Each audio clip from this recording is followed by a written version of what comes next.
چھپا سکتی. تو یہ بات محمود بیگڑا کے دل پہ لگی. کہنے لگا میرا یہ جو دنیا کا تاج ہے یہ تو ایک دن اتر جائے گا. یہاں لوگ وردیاں اتار دیتے ہیں. وہ مشرف کہتا تھا نہیں اتاروں گا. مشرف کہتا تھا نا وردی نہیں اتاروں گا. اب پوچھو حال کہاں چھپتا پھر رہا ہے. تو یہاں وردی اتر جاتی ہے, تاج اتر جاتے ہیں. محمود بیگڑا نے کہا ایک کاش میرا بیٹا کوئی قرآن کا حافظ ہوتا تو مجھے قیامت کے دن تاج پہنایا جائے گا. اور آخرت کا تاج عارضی نہیں ہے, دائمی ہے, ہمیشہ کے لیے اس کو تاج ملے گا.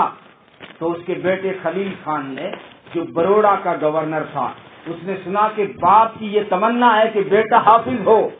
تو وہ حالانکہ دن میں حکومت کے کام کرتا تھا, بروڑا کی گدی پر تھا, دن میں حکومت کے کام سنبھالتا, راتوں کو جاگ کر قرآن کو اس نے حفظ کرنا شروع کیا اور 2 سال میں پورا قرآن اس نے حفظ کر لیا.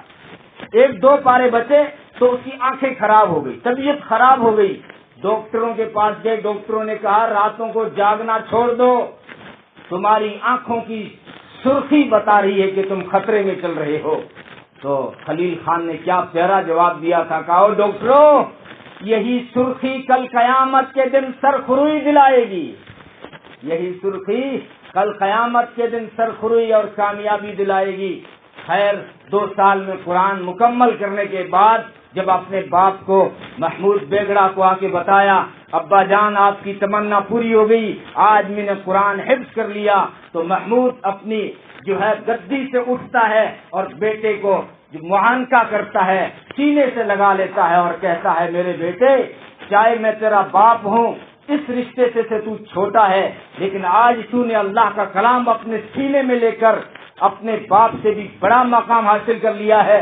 آج کے بعد احمد آباد کا بھی تو بادشاہ ہے, بروڑا کا بھی تو بادشاہ ہے. یہ ہمارے بادشاہوں کے بھی تعلق تھے قرآن سے.